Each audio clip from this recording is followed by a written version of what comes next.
আসসালামু আলাইকুম রহমতুল্লাহি ওয়া বারাকাতু। আপনাদের মাঝে নতুন একটা ভিডিও নিয়ে চলে আসলাম। আজকের ভিডিওটা কোনো ঘোরাঘুরি ভিডিও না, মন ভালো নেই তার জন্য ঘুরতে চাইছি না, কোনো পার্টির ভিডিও না। আজকের ভিডিওটা হলো স্পেশাল আমার বন্ধুর দাওয়াতের ভিডিও।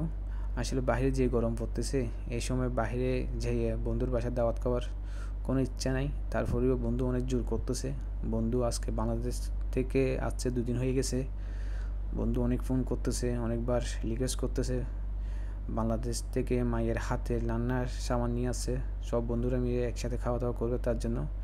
কেন আমি রাতে ডিউটি করি, দিনের মধ্যে ঘুমাই, আর এই যে গরম পড়তেছে এই গরমের মধ্যে বাইরে যাইয়া বন্ধুর সাথে খাওয়া দাওয়া করবো, এটা কোনো ইচ্ছা করতেছে না। কিন্তু বন্ধুর ভালোবাসার কারণে, বন্ধুর আবদারের কারণে বন্ধুর সাথে যেতেছি। বন্ধু চলে আসছে আমাকে নিয়ে যাওয়ার জন্য।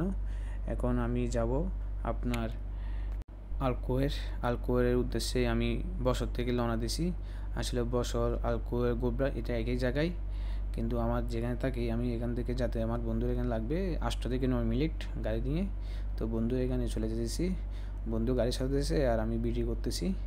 আসলে যাওয়ার পথে দেখলাম ভিডিও করলে একটু ভালো লাগে, তাই একটু শেয়ার করতেছি আপনাদেরকে ভিডিওটা করে।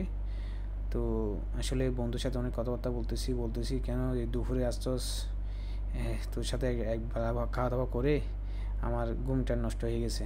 কেন রাত্রে আমার ডিউটি, দিনের মধ্যে আমি ঘুমাই, দেখ আমার ঘুমটা আজকে নষ্ট হয়ে গেছে। 12টা বাজে বাইরে গেছি, ওখান থেকে আস্তে আস্তে 4টা বাজে গেছে আমার। তো আমার অনেক ঘুমের অনেক সমস্যা হয়ে গেছে, বন্ধুকে আমার বকাবকি করতেছি।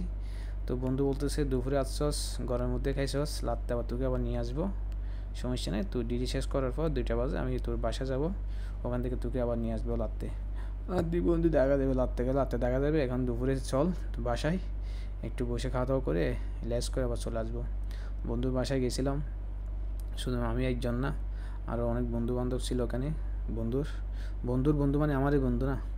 তো সবাই বসে খাওয়া দাওয়া করলাম, অনেক কথাবার্তা বলছি। বন্ধু দেশে গেছে, তো বন্ধুকে বলতেছি তুই বিয়ে করস নি কেন, দেশে গেছস? বন্ধু বলতেছে ভাই যে টাকা পয়সা কামাই ওমানের মধ্যে, এগুলো কামিনি টাকা হয়নি। 3-4টা আমি খুঁজছিলাম, কামি খুঁজে 10 লাখ 12 লাখ 8 লাখ 10-এর উপরে কোনো কামিন নেই, তাই আর দৌড়ে বিয়ে শাদী করিনি। কোনো সময় কবলে থাকলে দেশে যাই বিয়ে শাদী করবো, কামিন টাকা কামাতে পারলে ওমানের থেকে।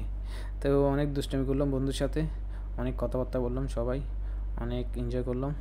তো এখন বর্তমানে খাওয়া দাওয়া করে আমি আবার চলে আসতেছি ওখান থেকে। আমি যেখানে থাকি ওখানে চলে আসার জন্য আমি আবার প্রস্তুতি নিচ্ছি গাড়ির মধ্যে। আসার সময় আবার ভিডিও করতেছি আপনাদেরকে। তো আসার পর বন্ধুর সাথে অনেক কথাবার্তা বলে আমাকে বন্ধু নামাই দিছে। নামাজের বন্ধু আবার বন্ধুর জায়গায় চলে গেছে। তো এরকম রাত্রে আবার বন্ধুর বাসায় যেতে হবে দাওয়াত খাওয়ার জন্য। তো সবাই আমার জন্য দোয়া করবেন এবং আমার বন্ধুর জন্য দোয়া করবেন। আর বেশি বেশি আমাদের দোয়া করবেন আপনাদেরকে আমি নতুন নতুন ভিডিও দেওয়ার জন্য। সবাই ভালো থাকবেন। আসসালামু আলাইকুম ওয়া রাহমাতুল্লাহি ওয়া বারাকাতুহু।